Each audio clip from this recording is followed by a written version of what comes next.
I'm going to do a video today about Tenkara fishing. I Tenkara fish quite a bit when the conditions are right. And you know, the spring's coming along here. It's early part of April. The water temperature's coming up and the fish will start moving shallow. So I was kind of working on some of my gear for the spring, and I thought I would just do a video about how I set up my rods, how I carry them, different aspects of Tenkara fishing. Going to cover also some gear that I've made to solve some issues with fishing with Tenkara that help out. And I'll go over some of the flies, the lines, and different things, and just the way I set it up. For lack of a better word, I call this kind of American style Tenkara fishing. I know it originated in Japan, and they fish on some of the headwater rivers and small streams and high elevation. I definitely don't do that a whole lot. I do fish for trout, and I've done quite a bit of that. But I tend to fish from a boat. I fish for panfish, bluegill, crappie, bass, pretty much anything that swims. So I've kind of adapted some of the Tenkara principles, but I've also adapted it to the way I fish and the things that I like to fish for. I wish there were better trout streams here. I tend to have to go west. Some people would argue and say that North Carolina is a great place to trout fish, and it is, and it's kind of the way it is. It's a lot of stocked fish and smaller streams, and they're great places to fish for trout with the Tenkara rod. There's a lot of lakes, and I actually have a small pond that I fish right behind my house here. So I use a lot of different techniques and different styles of fishing, and I really appreciate Tenkara fishing. So with that, let me get into part one, which is about the fishing rods. So I have here a number of Tenkara rods that I use for different situations, different species of fish. And they're all a little bit different. Obviously, you have you only need one rod, I guess. Some folks, I tend to fish for different species, and sometimes I like something that's really ultralight, for lack of a better word, versus something that's a little more stout when you're after, you know, bass or bigger trout. So some of these rods that I own, I buy from Tenkara Bum, which is a website. I think the gentleman is named Chris that owns the company, and it's based out of New York, and they import a lot of the higher end rods from Japan. Some of them are actually made in China, but they're sold out of Japan, and honestly I prefer those. I had a couple of rods that I bought originally from a US company, and they're decent rods, and there's nothing wrong with them. It's just, for some of the Japanese rods, they're a little more refined. They cast a little bit differently. They feel different. They're very light, and they're also more delicate, so they're prone to damage if you're not careful. So I'm just going to cover a few of the rods that I really like and tell you a little bit about the species that I fish with for them. One of the difficulties with Tenkara rods is they don't really have like an action. Like if you're fishing with the bass rod or a fly rod, you know, you have an 8-weight fly rod for bass and a 3 or 4 weight for bluegill, etc. They don't really have a really good system for kind of describing the arc of the rod. On Tenkara Bum's website, they have what they call a penny database, and penny is you know, a piece of money, a penny. And what they have done and figured out in history is that if you hang a certain bag full of a certain number of pennies, that it creates a certain arc to the rod. And so, for, you know, without having something else to describe these actions, I'm going to refer a little bit to the pennies. And normally if you put your rod in that penny database, you can look in there and find it. And you know, I'm also going to describe it as kind of like ultralight, light, medium action, because that's more familiar for a lot of us that fish with fly rods or spinning or casting rods. So the first rod that I'm going to talk about here, this is a Suntech Kurenai, and my Japanese is pretty much limited to to what I can read off a sushi menu. So I'll put the actual words in the video at the bottom so you can kind of look at them. But this one, it's made by Suntech. It's a Kurenai 45R, and this rod is, I've got some notes here I'll pull up. So this particular rod is 14.5 feet long. It's got just a kind of a grippy handle. I don't know what kind of material this is, but it's some kind of rubberized plastic. And this rod is 14.5 feet long, 14.6 inches, and it has a penny rating of 12 pennies to get that arc. This rod is definitely on the ultralight side. It's a great bluegill rod. I absolutely love this for bluegill. It has a pretty good arc to it. When you have like an 8 or 9 inch bluegill, it's going to definitely bend that rod over. I use it a little bit for lightweight trout fishing, but it's not something you want to go after bass with. This is probably my favorite bluegill rod. At 14.5 feet, it definitely is going to give you some distance for casting. So I guess when you're in a river and the water's flowing by, you tend to be on top of the fish, and that's okay. When you're in a boat, you want to be a little bit off of the fish. So I really like this rod for bluegill. It's my favorite bluegill rod. Cost on this is probably in the 200s. I actually don't remember. And unfortunately, Tenkara bum seems to be out of a lot of rods because of the supply chain issues. So I'm not sure if you'll get one of these, but this is a Kurenai 45R, good rod. I also have another one here. This is the same thing. It's a Kurenai, and it's a smaller rod. This one is their 33R, and it's 11 feet 3 inches. So this rod is extremely delicate. It's definitely a great rod for bluegill, and I love to fish with it, especially when I'm sight fishing for bluegill and I can see them up close. It really puts a bend, and it's the kind of rod when you hook one of those fish, you have to give. When the fish run, I'm running about a 2-pound tippet on this, and it literally doubles over, and you really want to be careful with this. I don't fish this a ton, only in certain conditions when I know I'm not going to have bass patrolling around the beds or something else, because I'm really worried about breaking this rod. But it absolutely puts you on equal footing with the fish that you're catching, and you have to play them. You're not going to just yank them in. You know, you see guys on TV fishing for bass, and they set the hook and the fish is already in the air coming to the boat. You don't do that with these kinds of really this is a super ultralight rod. It's actually originally designed for catching little small minnows and things, which is a facet of Tenkara that if you're into, this is one of those rods for that. But again, this is a Kurenai 33R by Suntech. Excellent rod for bluegill. Going up a little bit, this rod's a little bit heavier. This is a Nissan Zero Sum rod. It's 13 feet long, and this rod is this is about 15 pennies. This previous Kurenai that I was looking at, this 33R, this one's only 9 pennies. So going 9 to 12, and the other Kurenai up to 15. So 15 pennies is going to be somewhat of a light action rod, so we're moving out of the ultralight.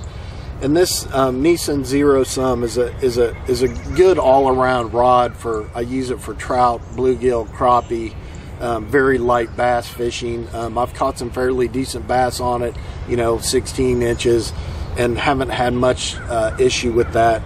For these two Nissan or these two Suntech Kurenai rods, I generally use 2 to 3 pound tippet on that, and I'll use maybe a line weight of 3 to 3.5, and I'll get into lines in a little bit, but they have a different measuring system in Tenkara. But this Nissan Zero Sum, it's a good rod. It's 13 feet long, which is a good balance point. I mean, 12 to 14 feet is a pretty good length. You get longer than that, then it's a little bit harder to work under trees and things, and you have to worry a little bit more about your back cast and things. So I like rods that are about 12 to 14 feet. So this Nissan Zero Sum, I usually run about 3-pound tippet on that, as I said, and it's a pretty good rod. It'll cast some heavier weighted flies, like weighted nymphs. On here right now I have kind of a bead eye bucktail jig that I use for fishing for crappie. So good rod there. The next one that I have here is called a Daiwa Expert, and this one's 11 foot 10 inches, and it has a penny weight of 26. And this is my bass rod, and it's got a very short, you can see it's super compact. I use this for bass and like medium-sized trout. I use this when I was in Montana for bigger trout, fishing nymphs and things. So you can throw like a deer hair popper with this, like a deer hair bug. Poppers in general a little bit hard to throw with Tenkara rods, but I'll talk about flies in a little bit. But this particular rod, I use about a 6-pound, 4 to 6 pound tippet on this. This particular rod, I use about a 4 to 6 pound tippet. 6 pounds, you know, about the maximum. These things are delicate, and you will break them if you get into a big fish that's making a run. And this one I really like. It's a very well-made rod. Cut.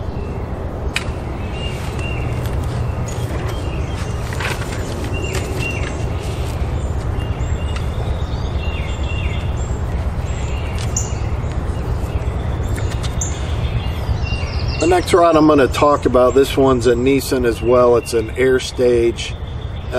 This one is 14 feet 8 inches. It's kind of a long rod. This one has fewer sections, so it makes it a little bit lighter.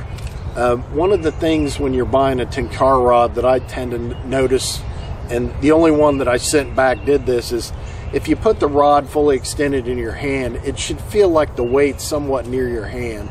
Some of those really long Tenkaras, it feels like you got weight on the end of it, and it's like you're just not having the feel that you would with something that's properly designed and manufactured with good materials. So this rod, again, is 14 feet 8 inches. It's a penny weight of 20.5. So it's a kind of a bass style rod, or you know, maybe bigger crappie, bigger trout. And because it has fewer sections, it is a little bit longer, so it's not necessarily something that you can stick in like a small container to carry with you. But I carry this in my boat a lot when I'm fishing for bass, and I usually use 6-pound tippet on this. So again, that's an Air Stage from Nissan. A couple of the other rods I want to talk about, these are the original ones that I bought from Tenkara USA, and they're a pretty decent company. They seem to have pretty good gear. The first one's an Imago. It's 13.5 feet, and this is definitely kind of a heavyweight rod. I use this in some cases for nymph fishing or streamers or deer hair bugs for bass. So it'll handle some pretty heavy weight and wind resistant flies. It's a pretty long rod, so you can punch it out there, you know, around docks, or if you're fishing rivers, you know, you can get it out there. So it's probably not my favorite rod, but I do use it a lot. So it's all relative, I guess. You have your true favorites, and then you have you know, the rods that are just workhorses. And I think this rod's a little bit on the heavy side. It's not a real refined casting stroke. I think the way they've made this, or at least this is fairly old, so they made this a while ago. I think it's not as refined as some of the Japanese rods, but I still use it a lot. It's a great rod. It, you know, very compact, a little bit on the heavier side, but relative to a spinning or casting or fly rod, they weigh nothing. Most of these weigh 2 to 3, 4 ounces at the most, so they're really light. This is a good rod for backpacking because it's also pretty stout. It can handle some beating around. Some of these other rods I definitely wouldn't take in a backcountry situations because they're just too delicate. The other rod that I really like, and I originally bought this from my wife, it's a Tenkara USA Awana, and this is a really good, if you had to buy a rod, I would probably recommend this. It's 12 feet long. It's kind of a, you know, kind of a somewhat medium light action, somewhere in that range. I mean, you can definitely catch bluegill, crappie, and bass with this. It's a little bit light for bass. Normally fish 3 to 4 pound tippet on this, and it casts really well. It's got, you know, what seems to be a higher quality fiberglass, graphite in it than you have the carbon fiber in this versus the Imago. And this is just a really good rod. It's really light, and it's got enough length to where you can do what you need to do with it, and you can land some pretty good fish. So those are some of the different rods that I fish, and I usually carry a few rods with me when I'm out, because I usually, if I'm typically going out in the boat, I'm going to take 3 rods with me, and these are this Kurenai 45, which is kind of bluegill, crappie. It's on the ultralight side, so I'm only going to fish this if I'm, you know, really focusing on bluegill or crappie, and I don't have to horse the fish out of any cover. If I have to do that, I'm going to fish with this other rod, which this is the Nissan Zero Sum. This rod, you know, can take some fish out of some brush, you know, if you're fishing around logs or things for crappie. I just did a video on that. This rod will handle that. It'll also handle some middle-sized bass, you know, 14, 16 inches. You're going to have to weight them out a little bit and tire them down, but you can definitely catch them with this rod. So, and then I'll have this Daiwa Expert rod. This is like my bass rod, and this will handle pretty good sized bass. I've caught 20-inch bass on this. Again, with the boat, you can chase them down a little bit and wear them out. You're not going to throw any fish in the boat with the Tenkara rod, at least not the ones I went over here, but these rods will handle pretty much everything you need. So you have kind of your ultralight, then you have your light action, and then you have like a medium light or medium action, you know, kind of equivalent. So those will kind of handle everything you need and be able to throw anything from really delicate dry flies up to, you know, some of your bluegill type bucktails and small poppers, and this will throw like up to deer hair size bass bugs, and we'll do a pretty good job on that. So the next thing I want to talk to you about, part 2, is kind of like carrying your rod. So I started out, this is from Dragon Tail Tenkara. That's a website. They sell a lot of stuff, and this is metal. It's a single rod situation here. You just unscrew the cap, and you know, you can just slide your rod in there and take it. I don't use these a whole lot. I actually don't like them. They're a little bit clunky to me, and they only hold one rod. About the only time I use this is if I'm fishing with other types of, you know, fishing with my fly rod or a spinning rod. I'll stick this Tenkara USA Awana in there, and I'll just stick this into my my rod storage area in my boat. You know, this takes up very little room, and you know, it can bounce around a little bit. I'll put the, you know, the cloth cover that comes with it, but I don't really like these that much. I worry a little bit about it bouncing around. I mean, they're useful if you like them, and it's kind of what I started out with. Some of the rods come with cases. A lot of the Japanese rods don't. I have since went to this method, which is so much better, and I really like this. So this is a fly rod case, and this just happened to be for one of the Sages that I own, but I've also found that you can find them on the internet, just the rod case itself.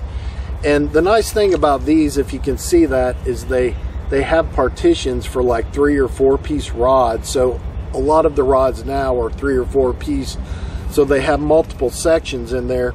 And what I can do is I can just take these different rods and I can just stick them in there, and I'm ready to go. And I just can zip that up. It's Cordura fabric, plastic on the inside, padded, indestructible. You can step on this, you can swat a bear with it. It's not going to mess anything up. But it's really nice because it's still compact. You don't have 3 of these things rolling around. You can take one of these 3 or 4 section rod cases, and I've found them even in the sporting goods stores. For some reason, I guess they sell them just by themselves, and this one's made by Sage, but the brand doesn't really matter. They're all pretty much the same. So makes it really nice. Then you just grab the rod you want. You're always ready to go. You can leave them pre-rigged in there, and you know, you can just grab and go. So it's nice. And I actually have 2 of these. One of these I use for the less used rods, and then this one I use the most for these 3 rods that I talked about. If I'm going on a trip, it's easy. I just grab both of them. That gives me 6 rods, and that should cover most of the situations that I'm going to run into. And you know, if I'm just out for the day and I'm not even sure I'm going to Tenkara fish, that's a great thing. It doesn't take up any room, and it's, you know, you just put them in there, and they got a, you know, foam on the top, so it's going to protect these rods. And most of these rods that I have, the US made ones I think were in the $150 range. Most of the Japanese ones are over $200, so you are paying a premium. They're imported, but there's, if you fish with both of them, they're totally different. The Japanese rods are definitely more refined, better build, better quality. But you know, like I said, I'm going to fish with everything I have and showed you. So even these Tenkara USA rods are really good. Definitely a little more stout. They can take a little banging around a little bit more. These Japanese rods, you know, certainly you can break one. And honestly, of all the fish that I've caught, some were way too big for the style of rod that I was using. I've only broken 1 rod, so they do seem to be fairly durable.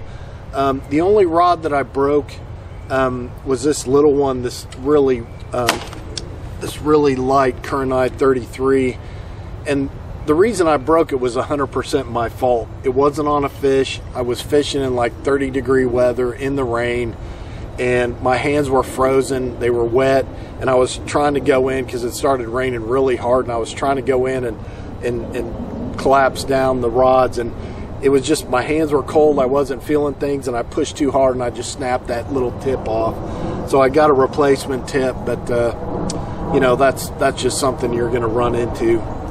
So that kind of covers rods and carrying the rods. And next I'm going to show you a little bit about setting them up. I'm going to cover how I set up the rods now. In order to hold your line, the best thing to use is some of these hook keepers. I know some people, they'll take a spool and they'll slide it over and reel it up. I tried that in the beginning and found that it was very difficult to keep the line straight. It was too time consuming, and this is a much easier way of doing it. And these are something you can buy from any of the fishing outlets. It comes with a couple different rings, and it's really just a small little kind of hollow L-shaped bracket that you can run your rubber grommet around to the hooks on it, and you want these facing outward. And then you just let me show you an example here with your line. You're just going to run your line around this, and then you'll hook your fly to I've kind of come up with the way of hooking your fly, and I'll show you that in a minute. But this is what I consider to be the best setup for holding your line, and it's fairly low profile. I mean, your Tenkara gear should be, you know, fairly simple and kind of true to the way that it's designed. So this is very easy to use. So this feature is something I came up with to be able to hold my line. It's very simple to create, and really what it is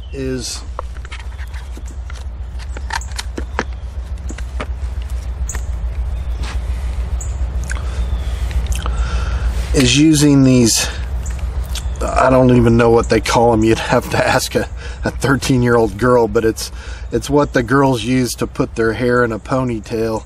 I don't actually know what they call them, but these are made by Goody, and they're really what these are is they're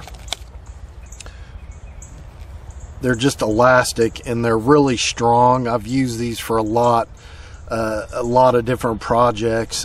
They're lightweight, and you can connect them together kind of loop to loop, and I use these for a lot of things. So I'll show you real quick how to do this.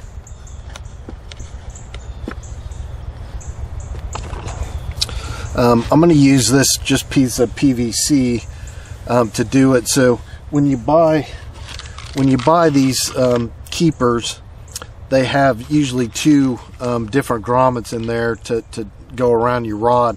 Typically on most of mine I use a smaller one. You can also buy these grommets at a big box store in the plumbing section. They make these replacement grommets, but here I just have an extra one. And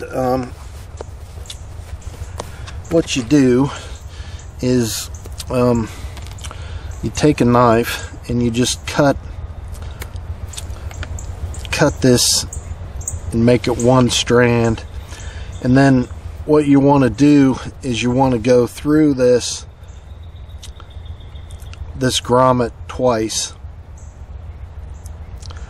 and then you're going to put this onto your rod, and your grommet's going to be twice through there, and then you just simply tie a good knot, just a square knot, you know, put some tension on there so that it, you know, gets the right amount of friction, and then you just go around twice, and there you go. And so what that does is, depending on where your fly, you know, as you cut it, it's going to be shorter tippet, and this allows you to just move where you need to be to get your fly. So an example here is I just slide that down, unhook my fly. When I'm winding this up, I'll just take it, wrap it in there, and then just slide it forward. And I've had these on my rods for quite a long time. I haven't noticed it marring the finish. If you're one of those people that really likes your finish to be really clean, I haven't noticed it. This material is really soft, and it hasn't messed up anything, and you know, on the finish. So then you just, at the end, you can just kind of cut these off. It doesn't hurt to maybe burn these down like you would for using other types of shock cord or braid material. Just, you know, take a little lighter and heat that up, and it'll make a nice clean finish. But there you have like a really simple hook keeper that you know, you can use just to slide up and down and finish that off. Another thing I want to kind of go over is how to protect your rod cases. If you're sticking this,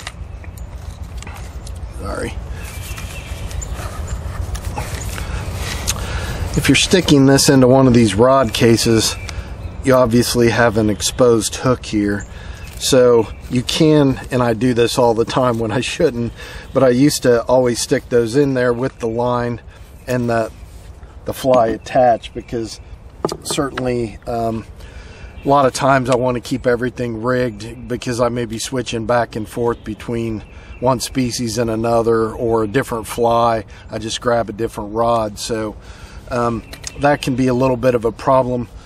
One of the things that I came up with that worked out really well that I've been using for this is I took a piece of cotton wax canvas that is very sturdy. Hooks don't really penetrate this, and what I did is I sewed a button in here, and then I have a little bit of fishing line, some braided fishing line to hold this.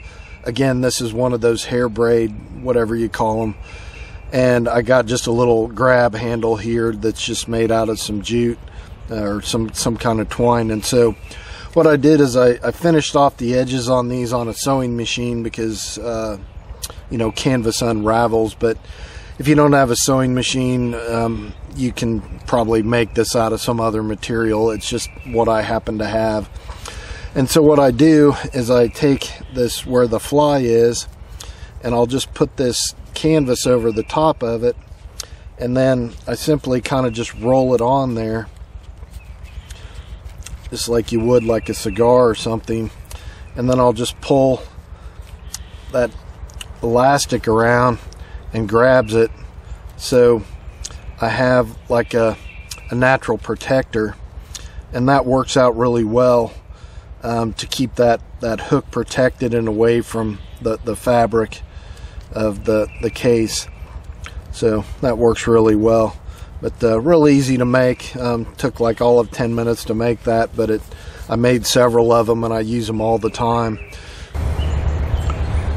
So one of the things that I did when I was in Montana that worked out pretty well, I was fishing in the Yellowstone area around Montana and Wyoming, and I was mostly fly fishing. That's big water, the rivers are pretty wide.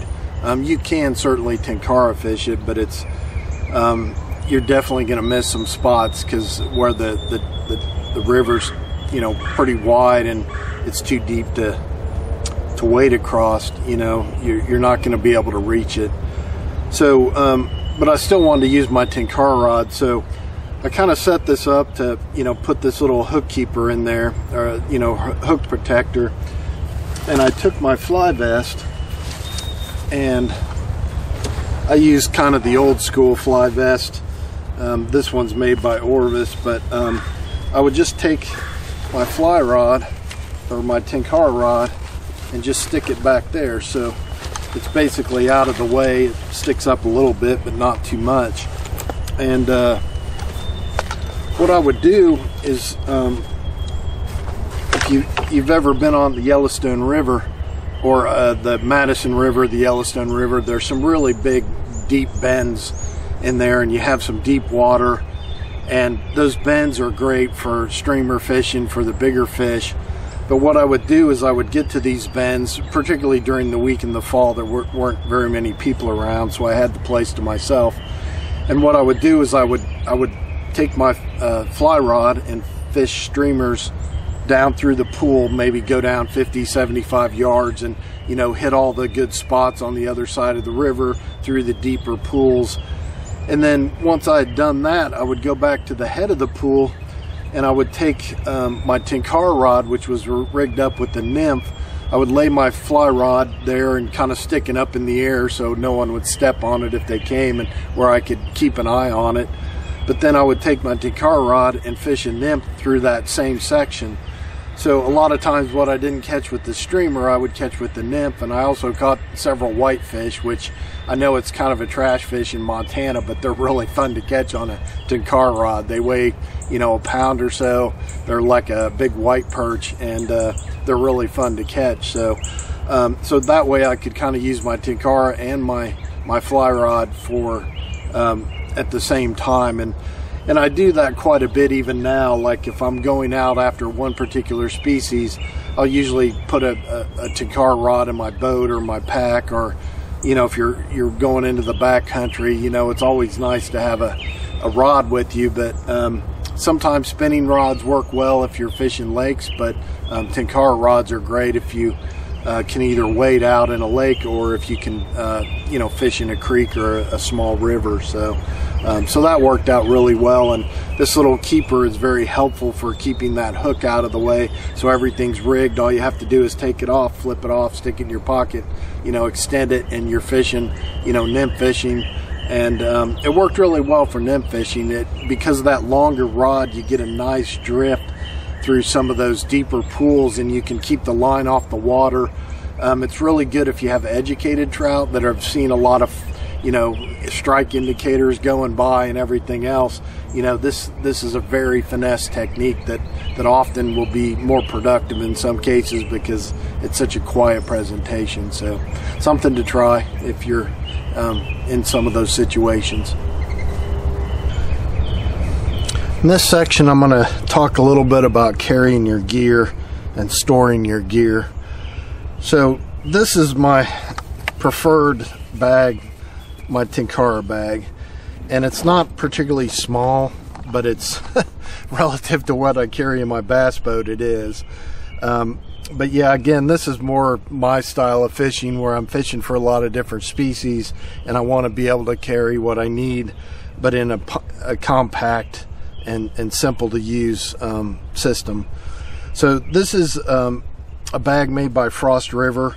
Frost River is out of Minnesota, I believe, and they make super high quality packs, bags. I think they originally started supplying gear for like canoeing and kayaking. Obviously you have the boundary waters up there in Minnesota and Canada, and you know, you need heavy duty packs to carry your gear in your canoes, and then portage, and they make a really good product. I mean, you can see these are a nice leather strap. It's got a nice wide pad for your shoulder which you know, it's great because, you know, some of your shoulder muscles take a beating when if you only have something this thick and you have a little bit of weight to it. So they have brass, you know, brass connectors, leather. This is wax canvas, so it's pretty durable. It's not 100% waterproof, but it's pretty close, so it works real well. And I have several of their bags. They're probably my favorite way, you know, favorite gear bag for Tenkara is using this. And I think this is one of their messenger bags. I don't remember the exact model, but there's only one that sort of looks like this. And I'd say the only downside to these bags is you have to pay for them. These are probably 150 bucks, so they're not, you know, they're not cheap. I have found when I first started that I did find some things, and you know, travel bags that are small, they have a lot of pockets and zippers and things like that. So you can get away with something much cheaper. I like things that last forever. You buy them once, and this definitely fits that bill. I'll take you a little bit of tour. I didn't really prepare for this for my video, but I'll kind of show you what I got in here. I have a pair of scissors in here. I use those for cutting worms when I'm fishing live bait with my Tenkara. I got you know, some nail clippers on a stringer, some hemostats. In the front I have a couple things. I got some extra hooks for bait. There's a little magnet in there, so those are some different hooks. I got some 1/80th ounce jigs here, just feather jigs that I use, some really small hooks. I got some floats here, some strike indicators. I use these once in a while when I'm fishing on rivers for trout. And then I got this rig, which I'll pull this out real quick. One of my other hobbies is I make floats for all kinds of fishing, and this is just a rig keeper, but I've got a little float in here that's got a little silicone tube, and I can run the line through there.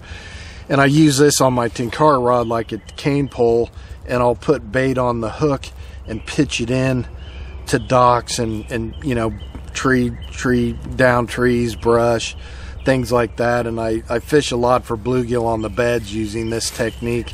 I've got a special Tenkara rod that I bought. It's on the cheaper side. It's not high quality, but it's like 16 feet long, and it does really well as kind of a very light and well proportioned cane pole. So that's kind of the outer pockets. And then it's got an inner pocket here that here I have a pair of reader glasses. I figured out a long time ago, when you're trying to thread a size 20 dry fly onto your line, and you know, a half hour after dark, you need some extra eyes, so I carry those. Got, you know, some different shot here. I don't use a lot of shot, but these are kind of like micro shot, so those sometimes you need if you're fishing live bait, or you know, you just want to get it down. I have in here some of those artificial like grubs that are like a fake live bait, which sometimes I use those when I'm fishing bluegill on the beds. This thing I made this is what I store my wet hooks in. you know, my wet flies after they come out of the water. They're all wet. It's just an Altoids can, bunch of holes drilled in it. And then I take newspaper and kind of cut it to this size and then staple multiple layers of newspaper, which acts like a blotter. I did this many years ago when I was living in Michigan, because I really got tired of some of those fleece or foam hook keepers that fit on your pack or your fly vest. I just seem to always end up losing flies. And, you know, it's really annoying when you lose some of those dry flies that take you half an hour to tie because they're so small. And this, it works really well. This acts like a blotter and it dries. I can put 10 flies in here and they will be dry by the morning. This will absorb it, that little residual moisture, and, you know, the airflow gets in there so the hooks don't rust. So that's my hook drying thing instead of using a patch. And then in here I have some of my different fly boxes. There's like a main section here, and it's pretty well, you know, it's pretty deep. You can fit quite a bit of stuff in there, you know, multiple boxes. And I have, you know, just some different ones here that I have. Some of these are like catch-all. Like this particular box kind of has all my flies that I typically use, you know, a couple extras, but a lot of variety. Same thing here. This is kind of odds and ends. And then I have some more specialty boxes. This one's for a couple nymphs and streamers that I use a lot. And then these are some of my bucktails and clouser type rigs. And then I got a nymph and wet fly box. So I'll cover flies in a little bit, but these things can go into this main box. And then in the back of the box, back of this main compartment, there's another zipper here. And this is where I carry a medicine bottle for the tips of the rods, because you know, the caps of the rods are something that look like they're designed to be lost, and they're not always easy to replace. So I keep those in a medicine thing that has like a, you know, a child-proof section. So that works well. I also have in here a repair kit. The one thing that I use the most in here are these little, I don't know what you call them, they're little rubberized mats. They're gripper mats. And a lot of times, particularly when you're fishing, when it's cold out in the morning and warm, later in the day, you'll get the sections stuck. So I actually have a pair of these in here that I can use. I got some more of those hair, whatever you call them, for if I break those. I got some rubber in here, again, same thing to grip the rod. Got some extra Lillians. I've only needed those once. Those are the tip that you attach your line to. I only lost one once when I got my line caught in the trolling motor, which was my own stupidity, but luckily it only tore up the Lillian and I was able to replace it. But yeah, this just has some extra gear in here, just if you're in the remote section backpacking or something, and you know, your only rod is your Tenkara. It makes sense to carry a little bit of that. And then in here I got a bunch of different lines that I use for different rods and different species. These are called Nirvana on the fly, and these are what I consider by far to be the best line keepers out there. I think I bought these at Dragon Tail Tenkara. They're very thin. They have foam in here. You can hook your fly in here depending on how you do it.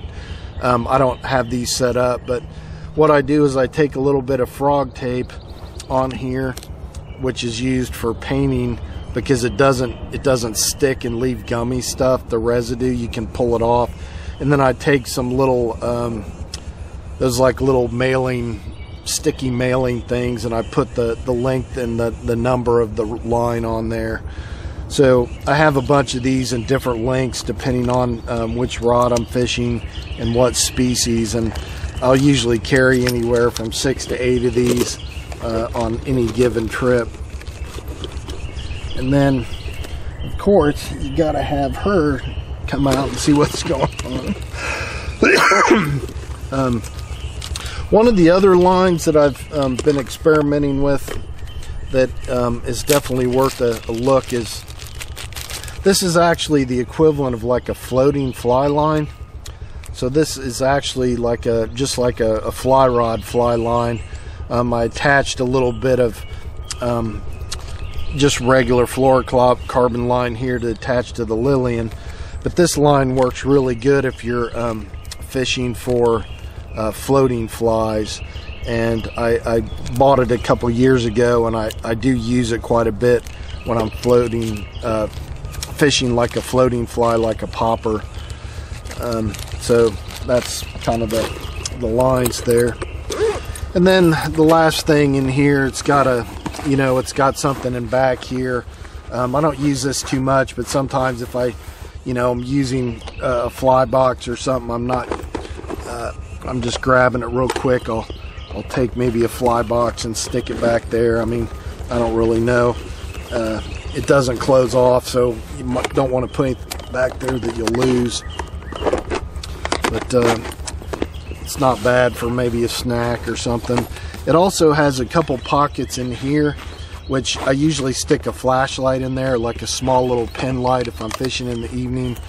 I've got my tippet materials that I hook in just to this brass D-ring with the little carabiner here, and that works pretty good for keeping my fly line or my tippet material in place. And I think I just made this thing. This looks like just some some of that shock cord stuff with a little. I make a lot of my own gear. You can't buy anything that's worth the shit anymore, so you have to make pretty much everything you want. So that's kind of how I carry mine if I'm not actually using my fly vest. If I'm using my fly vest, I'll transfer over some of the things. So I'm gonna start here with my everything box. This is, if I have one box that I'm gonna take on the river or lake, wherever, this is gonna be it. It has just a selection of different patterns that I use. Starting with, I got some weighted nymphs. Those will fish down 5-6 feet. If you're Tenkara fishing, in a river, it will get down into the deeper holes and some of the deeper pools. Couple different sizes here. I don't really go too often to the really, really small stuff. I've found that a lot of times the bigger things attract them, but I will go to whatever the fish are eating. I have some different, these are almost like jig-like flies. They're got a little squirrel tail and bucktail on them, and these are pretty effective for a lot of different species. Pretty much anything will eat a bucktail jig, bucktail streamer, bucktail jig, anything like that. A lot of different fish are going to hit those. And then I have a variety of wet flies. Some of these are, more brighter colors, yellow, and some are more natural. For my fly selections, I tend to kind of be more on the natural side. I don't use a lot of bright colors. Part of the reason is down here in North Carolina, Lake Norman is incredibly clear. The streams are like glass. They're just absolutely gin clear. So generally natural patterns seem to work better for me. I do have some brighter ones for some of the bluegill. Got a mop fly here, which is, a good fly for bluegill. I got a few different floating flies. I got, your basic spider, which pretty much catches bluegill all the time. It's one of those, kind of flies that typically does well. Then I got some bigger poppers. These will catch bass, bluegill. They're just really good, and these I've tied myself as well. That's actually never been fished. I don't think it looks too pretty. Most of my flies are kind of mangled from, catching 100 fish on them. They're kind of shot. Another floating fly that I really, really like under a lot of conditions when they're, on the beds or something is something like this, which is a it's just a kind of a bullet head deer hair fly with a little bit of deer hair. This one happens to have a little bit of marabou in it. Looks like, you know, this one doesn't. It's just a white one. It's got a little bit of deer hair tips there and then just tied in. And these are really good flies, really good for bluegill, for bass, crappie. They act in actually two ways.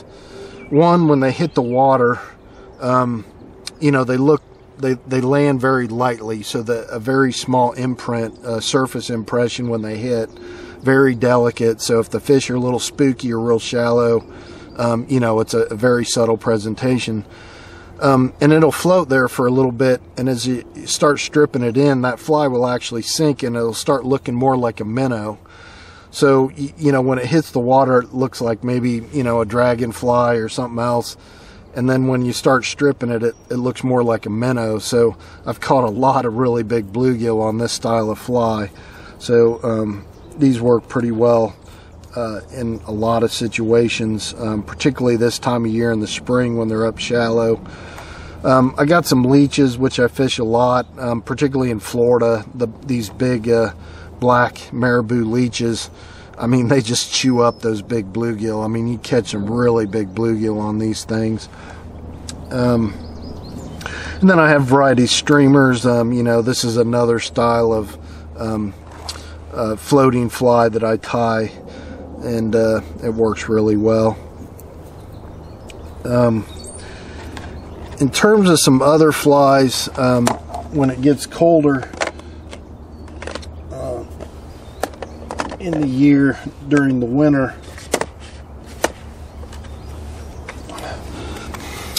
this is actually one of my trout boxes, but it ends up doubling as a bluegill box. A lot of real small nymphs in here, some medium-sized nymphs, some real small stuff for trout. These little bitty things work really well. They kind of mimic a lot of different things. They stay somewhat in the surface film until they eat on them a bit, and then they start sinking a little bit. Very natural. Got some Pertinone flies. These things are tungsten bead on there with just a real slim body with thread body that you coat with an epoxy. And these things, they grab one out, they sink really well and, you know, really deep. So this is what I use for like fishing some of the deeper holes in the pools. And then I got some wet flies in here that I use an awful lot for, you know, trout, bluegill, crappie, a little bit of everything. So these things, when the water temperatures, you know, in the 40s or, you know, 50, even into the 30 degrees, I'll fish these small nymphs and catch bluegill all winter on the little lake that I live on. Lake Norman I don't do as well because the little ones seem to be up shallow. The big ones go deep, but on smaller ponds and smaller lakes you can still catch bluegill and crappie pretty regular. Another bunch of flies that I use are, these are like Clouser type minnows. Show you just one example here. This one happens to be kind of a craft fur one, but you know, they got the barbells on there, little bit of a flash for the body, and then, you know, either this one's craft fur, this one is made out of bucktail. These things always work. I mean, they're just one of those flies that just everything eats them. They look like a small minnow. You know, to survive, a fish has to eat minnows at least in some stage of his life, typically on the bigger side. Insects are not that abundant during a good part of the year, particularly in the winter when you have, you know, when they're kind of fighting for survival with lack of food. You know, they're going to be eating minnows. So obviously these flies spend a lot of time on the end of my Tenkara rod, and you know, they do have a little bit of weight to them, so they're going to sink some. These aren't always the best fly choice if you're using a really ultralight Tenkara rod, but they do work for any of the light to medium light action ones, and I use those an awful lot. And then this is one of my, I actually made this. It's kind of cool. It's got a antler kind of clasp on it and leather. Got some sheepskin in here, and these are some of my trout fly patterns that I use. These are on the smaller side, so a little bit more of a finesse presentation. If I'm not doing well on the bigger stuff, you know, I'll come down to these smaller size. And you got some Thunder Creek style ones that kind of reverse tied. These are excellent trout flies in North Carolina. Some smaller streamers here. You got some, you know, muddler minnow type flies, and then you got some leeches and things like that. So these work pretty well as a general like trout fly. Catch, you know, small to medium size. Sometimes you'll catch some bigger ones, but you know, you have to get it right in front of them to really trigger them. That one's kind of, sometimes I carry these when I'm trout fishing or even bass fishing. I also made this one. Again, make your own gear. It's always better than the stuff you get in the store. These are some of my medium-sized streamers. You know, you got some feather wing things. These are real easy to cast with Tenkara. You got kind of a egg-sucking leech, I think. I use that in Michigan a fair amount. You know, a good selection of muddlers. If you have to fish with any kind of streamer, definitely muddlers at the top of the list. These muddlers do a lot like what I was saying with those other deer hair flies, is they plop on the water and then they, you know, they kind of swim like a minnow. So you get both the effect of a dry fly when it hits the water and also is like a minnow. These things are really good too, just a white marabou streamer. Use these a lot in Montana and Michigan for when I've been in those places for bigger trout.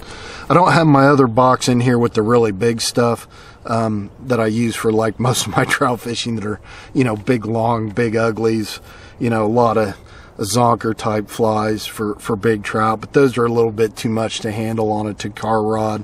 These things are generally light. They're not super wind resistant, so you can chuck them out there pretty easily with even a lightweight Tenkara. So a couple of flies there. Aspen, what are you doing? The other thing I wanted to talk about a little bit with flies, with floating flies anyway, is I wanted to talk a little bit about the signature of when they enter the water. So if I take, you know, these kind of three flies, I found this to be fairly important for bluegill and sometimes even bass. When you're looking at these three different types of flies, I'm going to arrange these in a slightly different way. When these things hit the water, they create a different signature when they hit the water. A big fly like this that's heavy, either balsa or this is foam, but balsa is the same way, is you get a real dense slap on the water and it'll make immediate rings. So that just the signature of when that hits the water, in particular, it's definitely great for aggressive fish. It's definitely going to wake up fish and call them in from a distance. When you're looking at a spider, the spider's kind of middle of the road. It's going to have a little bit of a signature there. It's not going to be nearly as strong as this one, but it's definitely going to be a little bit more subtle. And big fish, particularly big bluegill, are pretty lazy. They don't really like run around and chase things like a little kid. They're like a lazy old man. You know, they kind of move at their own pace. And so these flies, you know, they're going to be a little bit more targeted, and you know, they're just not going to call them in as far. And then this is a much more subtle. This one's going to light very, very calmly on the water. It's not going to leave a big ring. It's very subtle, but it's got a big profile. So I've found that sometimes when you're switching out flies, that signature of how it hits the water means more than all this crap, what color the legs are, you know, what style of fly. I think a lot of times it's really about, you know, how it actually hits the water. And sometimes the big heavy stuff really works, and other times the subtle stuff works better. So, you know, certainly something to keep in mind when you're trying different flies. Next thing I'm going to talk about is storing your Tenkara gear. I really like cigar boxes for that. Here I have all my extra lines. Some of these are the shorter lines and some braided lines I was experimenting with and different things. So I'll use these boxes because they're just the perfect size, and they're highly portable. So if you're going on a trip and you don't have a bunch of time to pack, or you just want to be prepared for every contingency, you just grab one box and you got a bunch of lines in there. These other Tenkara boxes I got here, I got some of my shot, and these are all the floats I made for Tenkara fishing. They're very small, very delicate. You can see these are, definitely lightweight. You can cast some of these with the Tenkara rod, which is pretty fun. And I do fish bait quite a bit with Tenkara rods, and I got some different setups here, and some of this Sure Shot. This stuff is better made, better quality than the some of those pinch-ons you get at the store. But these things are real small, so if you need to weight a fly to get it down a little bit, you can use some of that shot.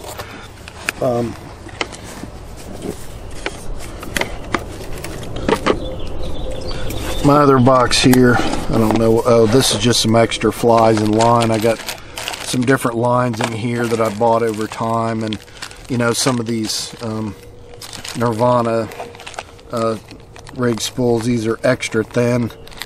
They also come in medium thin, so depending on what if you're having a heavier or lighter, you might want to grab some of these. But these are fairly inexpensive, and you get a few of them in a bag, and I use these a lot because they're really small. If you do want to shove these onto the end of the rod, you can see it would fit in there pretty easily. So and then they do, on Tenkara Bum's website, they do have some of these floats that are made in Japan that they're just really cool. I mean, I just really like that really small stuff. You put like a wax worm and toss one of these in on beds, like bedding bluegill or something. It's just really cool to see the float go down. So I really like these cigar boxes for storing stuff. So usually you can get them. The bigger cigar stores will give them to you for free because they're trying to get rid of them. The smaller stores, they make you pay for them, but they're certainly not much, and you only need a couple of them.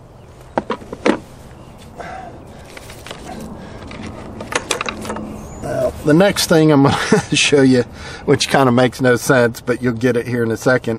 You recognize that. It's a flip-flop. I guess that's what they call them. I never wear these things, but this stuff has like the best foam that you can get. This stuff is like indestructible. These things are cheap. You can buy them anywhere, a couple, $3. I use these this foam for making like popping flies. I kind of made some jigs to create some cut out circular tubes, and then I just run the hook through them. But what I wanted to show you with this is these caps on here. I always worry about them. Some of them I'm not even sure you can replace them. And if you're in the field, you're going to have your stuff rigged up around here. And, if it's really remote or really, kind of rock climbing and cutting through the brush and stuff, you kind of want to make sure you protect your gear. But generally speaking, I don't like to stick these in here because I worry about them a little bit. So one thing that I've created myself is you can take some of this stuff and you can cut it kind of into a T and then shape it to about the size of the top of your cap for your Tenkara rod. And you can just take some scissors and kind of clip it. I mean, this is a half-ass job. It took me 2 minutes to do, but I don't really care. It's something designed to be disposable. But if I'm out fishing, I can easily stick this in there and just push it in, and that's not going anywhere. It's not going to come out of there. Well, there, I forced it out, so it's not quite tight enough. I guess this isn't quite for that rod, but yeah, you know what I mean. You can just make these, and you just take a knife, cut it into a T, and then just kind of refine it until you get a pretty tight fit. You don't want it, this one's probably a little bit loose, but if I left it a little bit bigger, and it will fit some of my other ones, And so if you're out in the woods, you know, you're in some remote stuff, some you know, tangled country, you know, you might want to consider making a couple of these and then just leave this in your car where you're not going to lose it, and then just use this. And if you lose this thing, you know, you're out nothing. I mean, these cost a couple of bucks, so you can make 100 of them or 50 of them from one set of shoes. So little tip there, something to try. If you're worried about losing these or you've already lost one, you can excuse me, certainly make some of those. So there you have it. Just kind of an overview of some of my Tenkara gear, how I set things up, you know, some tips and tricks. So hopefully you'll find something here useful. Obviously everyone should fish the way they want to fish. Some of the things that I do you may not agree with, you know, more power to you. Everybody's got to kind of refine their own systems, and what works for me may not work for you. So, you know, certainly continue to experiment and enjoy what you're doing, and hope you have a chance. If you've never Tenkara fished, give it a try. You can get some fairly moderately priced US made Tenkara rods that'll serve you well. So you know, it's not like fly fishing where, you know, most of my fly rods are, you know, the whole setup with rod, reel, and line are probably about $2,000. So that's definitely, you know, a fair investment. Compared to Tenkara, you got maybe one spool of line that you can buy for 10 or 15 bucks and a rod, and you're good to go. So not a whole lot of investment there, but it's definitely a fun way to fish. It's also a good bridge into fly fishing if you want to try fly fishing, but maybe you couldn't figure it out the first time, or you took a lesson and it didn't quite take. Grab your Tenkara rod, you'll get the same kind of feel of fly fishing, and then you can kind of migrate after maybe a year or two. Try a fly rod, and I think it'll make more sense. So anyway, best of luck. It's spring, so I'm really excited to get out and do some shallow water fishing. The bluegill and crappie are probably starting to head up a little bit into the shallows, so I'll be doing some other videos of hopefully catching a bunch of fish on Tenkara rods before too long. So thank you for joining.